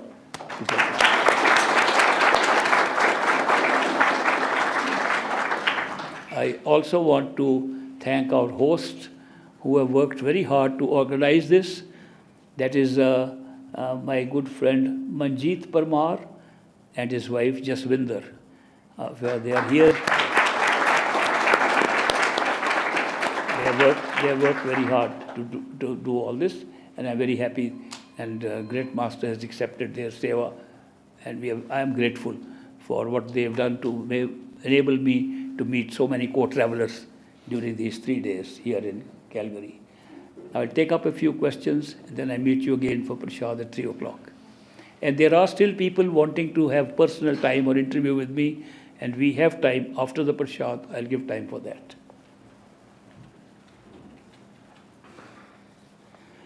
Please offer words best to use when not initiated, yet while meditating. Choose any words that are not words that you use every day for everyday affairs. Use words that express your love and devotion to whichever Ishta, whichever God, whichever being you are worshipping or loving. Pick up such words. I would not like to give any common words because each one of you have had different words from scriptures which you have been trying. They are good enough. Any words from any holy scriptures which are not related to your everyday life are good for using for repetition till you can get initiated by a perfect living master who can give you any other chosen words or confirm the word that you are already using. It is not the words that will carry the magic. Words are words, they are just spoken words, language, sound. What carries meaning is when a perfect living master gives you words to repeat, he empowers them, he connects them with your inner experiences that are to come. Inner experiences that are already there with the master, and he promises those inner experiences to you. He connects those words with those experiences. So while they are just simple words, when you start repeating, as you make progress, you find why they were given to you, that they are connected with inner experiences. So till then, you can use any words, short phrase, 4 or 5 words. If you can repeat, that'll be good enough. When one is going through really struggle and hard time, what is the approach one should take? We are all going through it. This is a question which would be applicable to all of us at some point or the other. We have to go through some struggles, some problems. We don't know how to meet them. If you are initiated by a perfect living master, you have no problem. Hand over the struggle to the master, and he'll take care of it. Don't interfere. If he's taking care in a certain way, don't then bring your own mind. No, master, that's not the way to do it. I've seen some people doing it, even in great master's time. Great master said, okay, that person is suffering like this, give him this little thing to take. No, master, that won't work. We tried in the other person. Master would smile, but you didn't try on this person. Okay, try there. So that is why it's easy to pass on the struggle to a master. If you are used to doing it, passing on all struggles to master, you'll find it very easy. If you're not used to doing it, it'll take a while for you to start passing them on to master, because it requires a certain amount of faith. A faith that when master says he can take care of everything, it will happen, it can happen. That faith is required. Faith is not there, then that won't happen. The other thing is, supposing a question comes where the problem is, should I do this A or should I do this B? And I don't know which one to do to solve this problem. Then, if you have a master in your mind, a master whom you love, then say, will A take me closer to master or B take me closer to master? Whichever takes you closer, follow that. You'll be all right.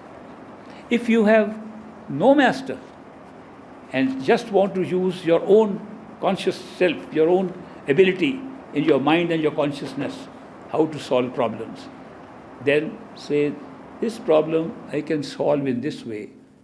What does my gut feeling say? My gut feeling, I can't read too well. All right, let me open a book. And a book will give you 2-3 words telling you what your gut feeling is. Follow that. You will be surprised how well you will do if you follow your intuitive gut feeling in making decisions and not the so-called rational mind.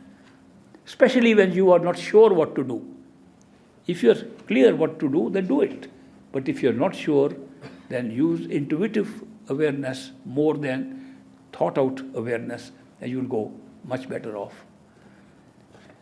Of course, the final suggestion is, if you have a master who has an email address, write it down and get the answer and act upon it, and you'll be okay. What advice can you give to the children who have friends that are not vegetarian to be or stay vegetarian? No advice, because children will do what their peers are doing, what their kids are doing in school. Either they can be so affected by their parents because the parents are vegetarian that they become vegetarian. Otherwise, they might swing to what the others are eating in school, vegetarian at home and not vegetarian in school. But later on, they become vegetarian. For a short time, they don't have that will to be able to become, being mocked by other students. Oh, you are not eating the right food. Kids bully each other sometimes just for that. Don't try to force vegetarianism on your children. They will go more by your own example than by your teaching. By advising, they don't follow so much as by looking at you what you are doing. So be examples to them, and then let them have their own destiny played out. Don't forget, we each come with our own karma, own destiny, children included. They are not part of your destiny.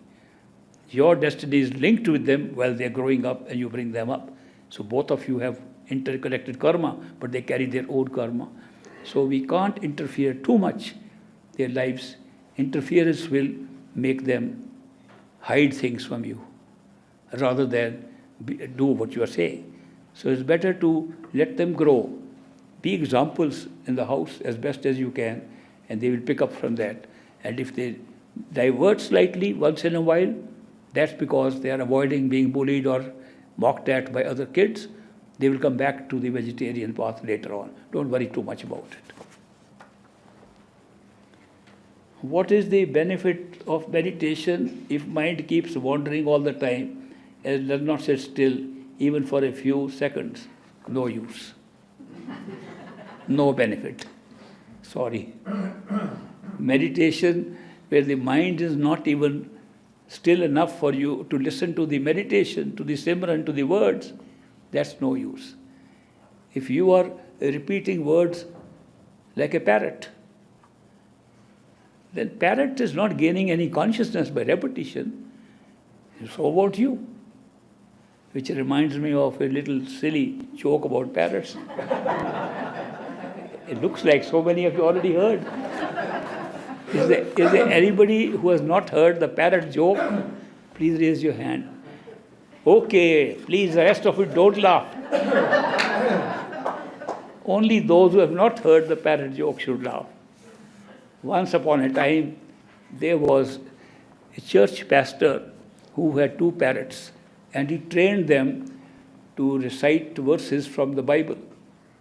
And they would say Hail Marys, and whatever was taught to the parrots, the 2 parrots would repeat them all the time. And he also gave them beads in their hands. So they also learned how to move the beads in their hand. And they moved the beads in their hand and recited those verses. Holy parrots. One of the parishioners who used to go there was very surprised to see the parrots reciting these. He said, it's a good idea that you always have a holy atmosphere in the house. The parrots are always doing some meditational things, reciting, chanting, and they are speaking verses from the holy books. So he went to the pastor. He said, I like these parrots. How did you train them? He said, parrots can all be trained. You teach them anything, they will learn it. You speak those words, they ultimately start repeating those words. He said, I like the idea. He said, you can also go and get some parrots and train them the same way. So this man went and bought 2 parrots and brought them home. When he opened the parrots in the cage in the house, the 2 parrots happened to be female parrots. And they said, we are hookers, you want to have a good time?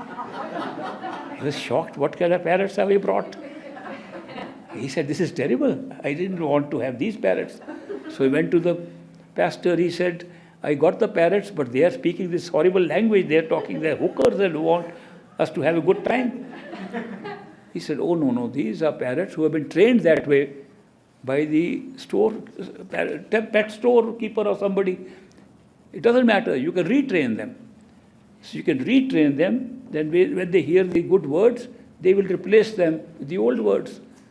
So he also suggested, you can take my parrots.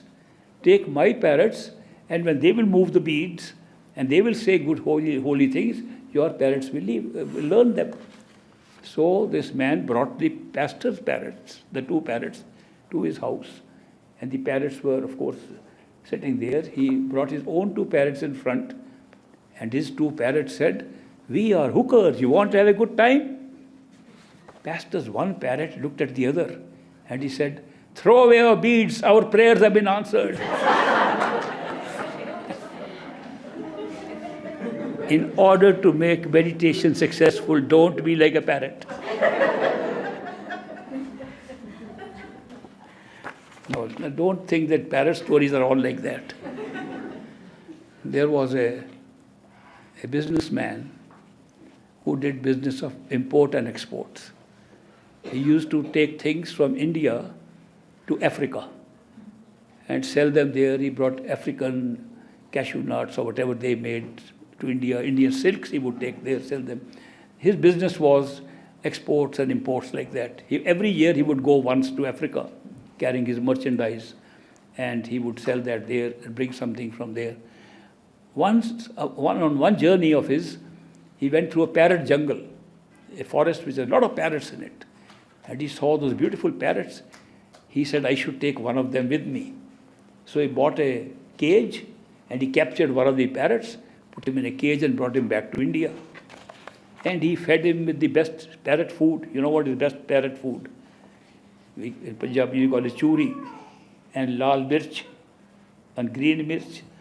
These are chilies. The parrots love those chilies, and they love. Churi is just a mixture of flour, wheat flour, ghee, sugar. We make that churi, and the parrots love that too. So he fed his parrot with nice churi, and he fed them with nice chilies, and the parrot learned how to talk and dance and enjoy himself in the cage.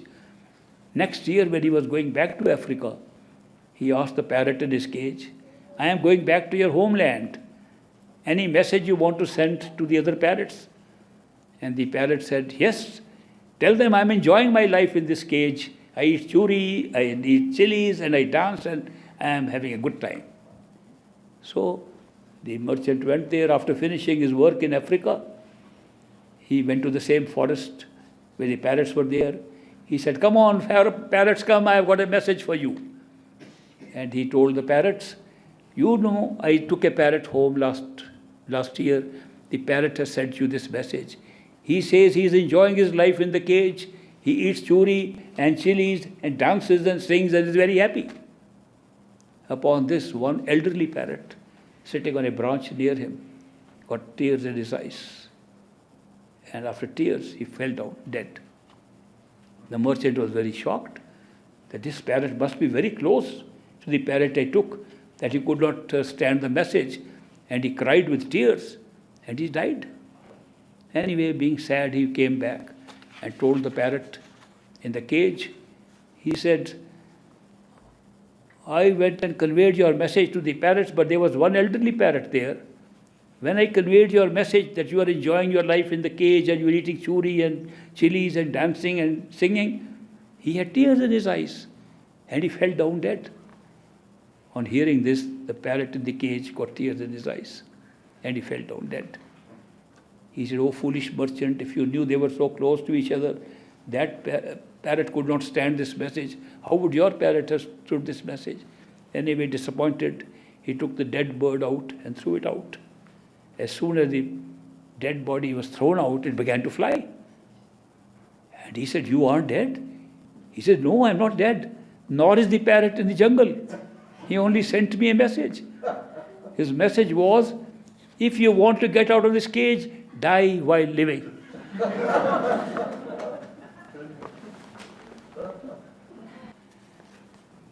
What is the difference in terms of efficiency of meditation if done 6 hours in one sitting or 6 hours in split sittings? If you sit 2 hours, 5 hours, 6 hours, 8 hours in one sitting, and after 15 minutes of sitting, your legs are aching, and you're trying to move around, how to get a good position, does not mean any hours will mean nothing after that, because your attention will be in the aching of your legs. Attention will be in the discomfort in your legs. Sitting longer will make you what is called a hatha yogi, a person who performs the yoga of stubbornness. You are stubborn to do it, but no results, because you are putting your attention not behind the eyes, but into your legs. If you are uncomfortable when you are meditating, you cannot succeed in meditation. You have to be comfortable. Therefore, If after 15 minutes you are uncomfortable, get up. Do something else. Sit again. Only that meditation will be successful where your attention is completely behind the eyes, with no scattering into any parts of your body or any other thoughts outside. That is why the time factor is irrelevant. It's not how long you sit. You have to do quality meditation, not quantity. Quantity, you can sit. People have sat for 8 hours at a time and got nothing because it's hot yoga. That I will get it. I am stubborn. What happens? Tell people, 8 hours meditation. Ego is stronger than before and he can't do any meditation after that. Therefore, this is a subtle game where you can't allow the ego to outgrow your effort in meditation. So that is why do meditation which you can enjoy. Yesterday, we had very short samples of meditation.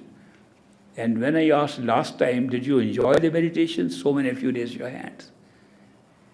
None of them were feeling that their feet, that their legs were aching. Earlier they were aching. When you do mechanical meditation, the body fights, mind fights, everybody fights against it. But when the beloved is sitting and you're having conversation, he doesn't fight. I have seen people sitting on the ground with me, chatting away, playing cards, playing games, gossiping, talking ill of other people. And that's part of gossip, And doing a lot of nidya, talking ill, and enjoying no pain in the legs. 2 hours, 3 hours, no pain. Then say, now meditate. 10 minutes pain. The mind-body fights. It is not the time factor. It's the quality of meditation. Quality of meditation improves when done with love and devotion. And you have the beloved in your imagination, in your mind. Talk to the beloved, even if it's imaginary. The imaginary will become real if you keep doing that. And you will never feel tired. You will not even think of the body. When you enjoy your meditation, you will not even think of the body. But if you're doing it mechanically, with your force, with your stubbornness, there will be no result. Clock may tick. Many years ago, I came to visit a friend of mine, an old satsangi in San Francisco. I came from India, I was very tired, and he welcomed me. Oh, Ishwar, great master, disciple, so welcome. I'm so happy you are here, and you're going to stay overnight with me, and tomorrow early morning we will meditate together. That will be great. I really wanted to sleep after that long journey, but I had to keep faces, with such a good satsangi around me. I had to pretend I am also a good satsangi. So I had to sit up with him. Next morning, by alarm, he woke up. I also woke up with him. And we both sat. We sat cross-legged. And we both closed our eyes. He started meditation. And I started wondering what he's doing. So from time to time, I would open my eyes to see what he's doing. I was not really meditating. I was more interested in seeing him meditating. So every time, now this may be a coincidence, I must say. How it could happen, I don't know. But every time I opened my eyes to see, he was looking at his watch like this. He was trying to see when 2.5 hours will finish. So, I don't know. I waited, then I said, let me see. He's looking at his watch. 2.5 hours we went through this torture. Then we got up, he said, what a wonderful meditation. I said, my friend, we had very good meditation. The only thing is your meditation was on your watch. Not on the third eye center.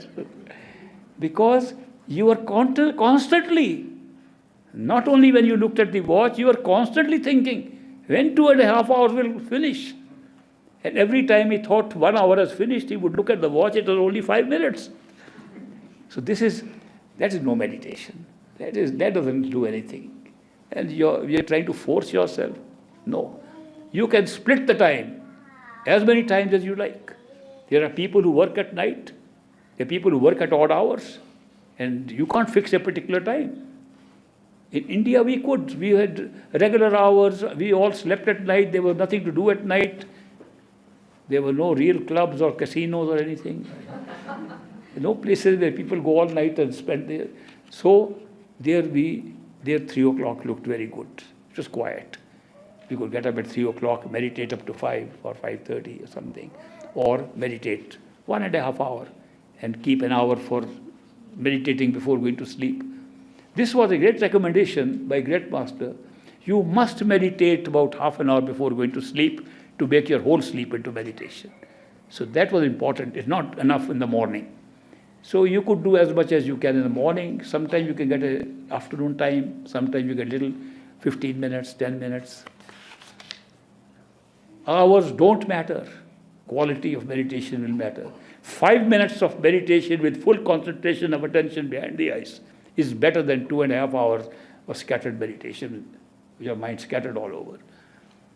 If you do 5 minutes of good meditation when you wake up in the morning, and 5 minutes of good meditation when you go to sleep, before going to sleep, you'll make more progress than a stubborn meditation of 2.5 hours. So remember, this is a quality of meditation, not the hours. You can split as much as you like. Whether it is predestined or not. If it is a question, I want to answer, it is predestined. Okay, now we'll read the rest. Whether it is predestined or not, is it true that masters can change their devotees' karma in their current life? What must happen for the devotee to receive the master's grace in changing their karma? I am finding my present karma very difficult to bear and request for your grace. First of all, a lot of people come to me and complain about their karma. Why do they complain about their karma when they created it themselves? Nobody else created it for them. Something that they forget. That the karma, the events happening in life, which are good or bad, are a result of their own actions and intentions of the past, nobody else's. You're not paying somebody else's karma, you're paying your own karma. You go and buy something from the grocery store and a bill comes. Why am I being given bills to pay? Why you bought something from the grocery store? When we buy something from grocery store and we know we bought it, we pay the bill cheerfully. If we did not know, we'll say, why are we getting bills? Karma is like that.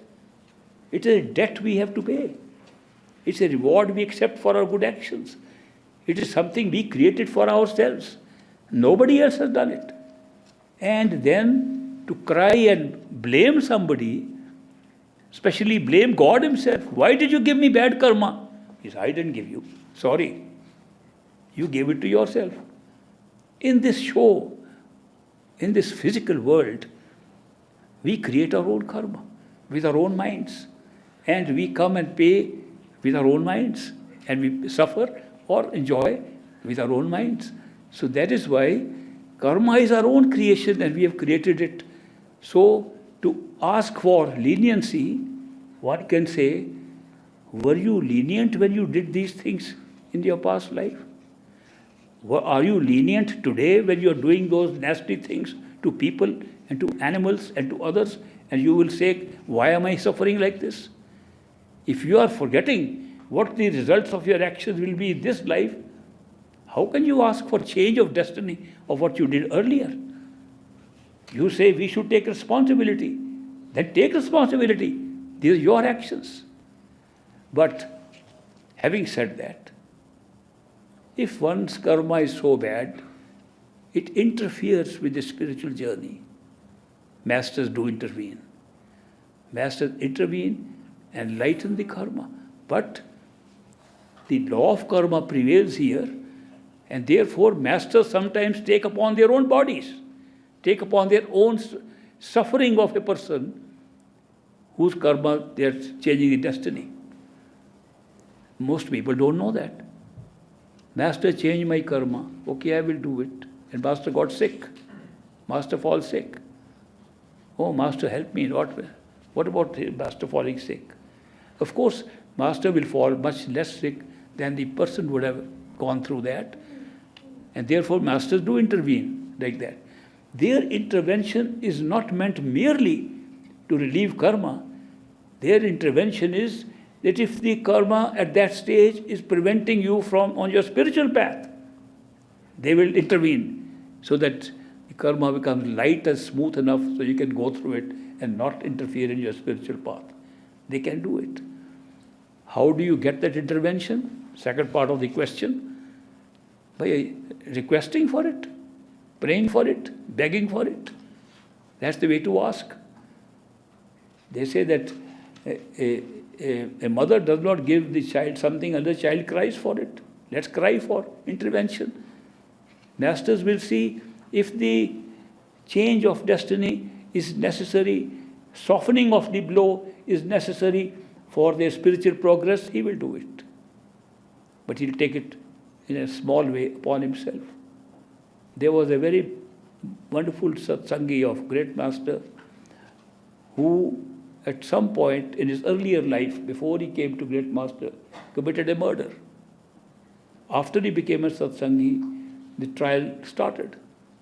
In the trial, the session judge in Lahore, which was part of India at that time, convicted him to to death by hanging, sentenced him to death sentence.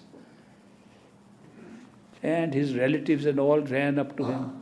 Master, he's such a wonderful satsangi of yours. And he's undergoing death sentence. Where will he gain any spiritual knowledge? He's come to your feet. He begged, you initiated him. And the man is being hanged. Can't you intervene in such a case even? Great master said, has he filed an appeal? Yes, master, we are filing an appeal in the High Court. A division bench is going to hear it. Give me the date and the time when the appeal will be heard. It will be heard on such and such date at 10 o'clock in the morning. Great master said, I will approach my master, Baba Jamal Singh, if he can do something. No masters ever say, we are going to do it. They put the responsibility on their masters. Clever move, by the way. They say, our masters will do it. So, on that day, this is a true story, I'm remembering it now, that on that particular day at 10 o'clock, master is coming out of his house and getting into his car. And door is bent, his whole thumb is cut off. Immediately, bleeding, he ran and brought something. Doctor was called and bandaging was done. At 10 o'clock, it was heard there, the High Court acquitted the man. Now, we linked the two things, that master has taken over his karma and in a little way he paid off with his own thumb. What was his neck and his life was paid off by his thumb. Masters can do that. They do that very often. Sometimes people wonder why, in a particular case, some things master has given a special grace to somebody to carry on with his spiritual life, and master runs away and to fall sick somewhere. It has happened, that also we have seen it 2 or 3 times in great master's time. So, masters do intervene.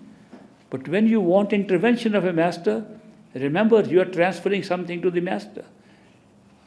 Many people would love to take the illness of a master on themselves rather than give their own karma to the master. But if it is interfering in your spiritual progress, masters will help you. You just pray for it, ask for it, you'll get it. At a certain age in life, passion arises. But as a spiritual person, how does one become dispassionate in the matters of passion itself? If I understand the word passion, it is referring to sexual passion. That maybe is correct. Or other activities where you are passionate about things. It is a biological fact. Supposing there was no sexual urging in a human being, this race would end, finish. We are all products of sexual activity. The sex has been an integral part, and the passion that's expressed in the form of a sexual passion is a natural occurring thing and has to go on no matter what. At a certain point in life, one can take it as a natural phenomenon and not be bothered by it.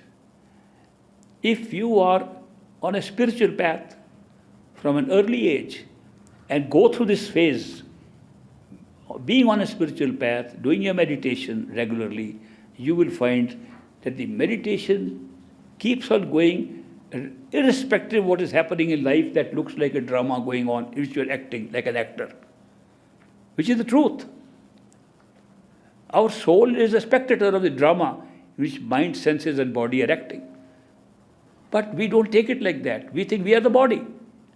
We are doing these things. We are going through these things. If you can raise your level of awareness to the point where you are a soul watching the show of a body carrying senses and mind, and then watch the show will go on exactly according to the script, and you will be a spectator of it and not be affected by it. Best thing is that if you are able to get on to that level at an early age.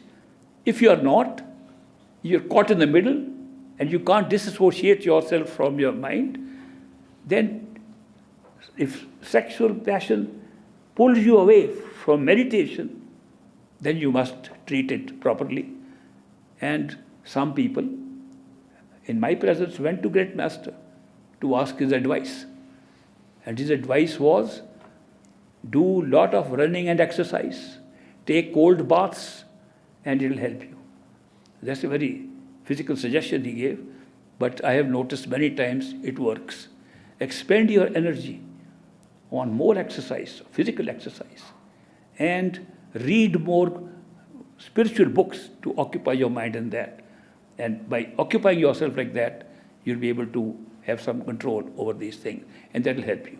But the best thing is to raise your awareness as fast as you can through regular meditation with love and devotion for your master, then the problem will not arise. One more question. Can perfect living masters cancel or change the disciple's marriage partner before it takes place if the disciple thinks he won't be happy? Who says marriage makes you happy?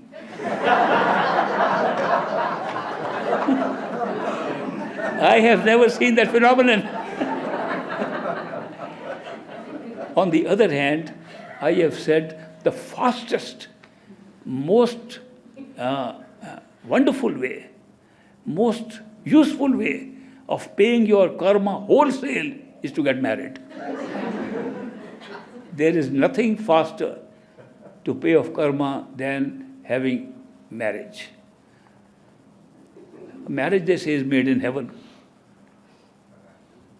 I am not sure if it is made in heaven. Wherever it is made, and right now the ceremonies are performed right here. The two people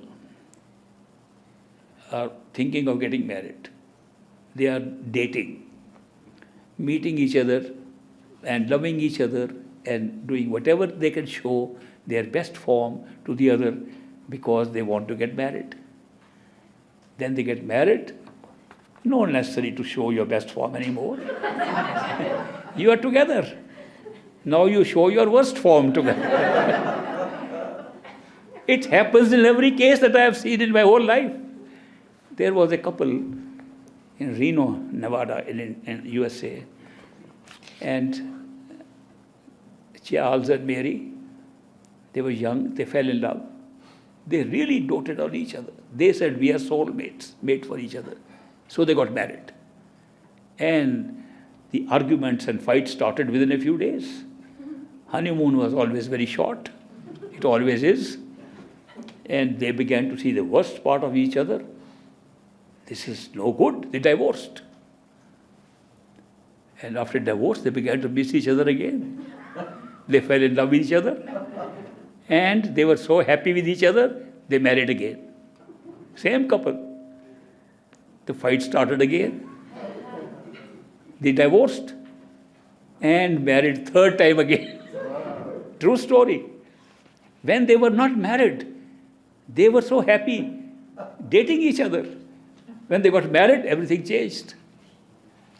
Marriage is a great institution for karma paying. Rapid, efficient karma paying. So, to say master should change your spouse before you're married so you can be happy is a very difficult task even for a master. It is not the spouse that matters, it's the institution that matters. The institution of marriage. It is simple, it's commonsensical to understand that when we are trying to know somebody, we put our best foot forward and we try to show our best features to them.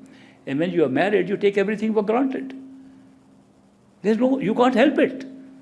Because you are now life partners, you take each other for granted. And over little petty things, you start fighting. And it is very interesting. You should go and watch. Hide somewhere in the cupboard of a married couple and watch what they fight over. It is so trivial, some things. Coffee was not warm enough. Okay, you can fight to the extent we will divorce each other. Coffee is forgotten. A divorce is being discussed. The cause has been forgotten. There are some things both partners are holding back because they can't share it. They are not sure if it will create more love or create more hatred if we share it. So hiding it in themselves. They are feeling bad while they are hiding. Then some little trouble starts and all that anger which is hidden inside comes out on the small thing. Nobody hiding in a cupboard can understand why are they fighting over this small thing. On trivialities, they argue and fight. So, no, it's a natural phenomenon. I don't think that changing of spouses makes much difference. People have changed many spouses. In fact, in India, it was such a rare thing to find. My wife and I came in 1962. We were invited by a representative of a master who lived in Washington, D.C., to a dinner at his house. So we went there. And they said, we are inviting a newly married couple. And we are going to join them in the party. Part of the party is for them. They just got married. So then an elderly man with grey hair and an elderly woman walk, and everybody said, congratulations on your marriage. He looked at them. They don't look like marriageable age. They look like their children must have got married. So how come they are recently married? Then a little boy walks, about 5-year-old, and he walking behind them. And they said, look, this is her son. Her son. And my wife and I, we talked to each other. We had never seen this scene before. We say, how could they have a 5-year-old son so quickly? They just got married. This must be something rare in America. You can produce grown-up sons. We can't understand what's going on. So then I take the courage to talk to those people. I said, I understand that you people were just married. And they said, this is your son. And he's 5-year-old. How did he become 5-year-old if you just married? No, the woman told me. He's from my previous husband. Okay, I said, does your current husband know you had a previous husband? I asked. Of course he knows, because I have had 4 husbands. Really, does he know all that? No, he doesn't need to know. He's got 5 wives before he married. True story. So our eyes opened to the new way of living. So changing of spouses and that did not give them happiness. It never does. Happiness does not come from outside. Happiness does not come from somebody other than yourself. Happiness comes from inside. If you're happy inside, not only will you be happy all the time, you will make other people happy who are around you. So happiness is something that's spread contagious. You are happy, everybody is happy. Except one, your wife. Anyway, don't forget, if you do regular, real meditation, true happiness will be found from within when you discover who you are. You are not this karma, you are not marriages, you are not, these are body, mind effects here. These are shows put up for our entertainment. We have come here to see an entertainment in various forms. in the physical world, in the astral world, in the causal world, a big show is going on. You come to see and go back home. You are all ready to go back home. I'm very happy to meet you and be your co-traveler. See you in the afternoon. Thank you.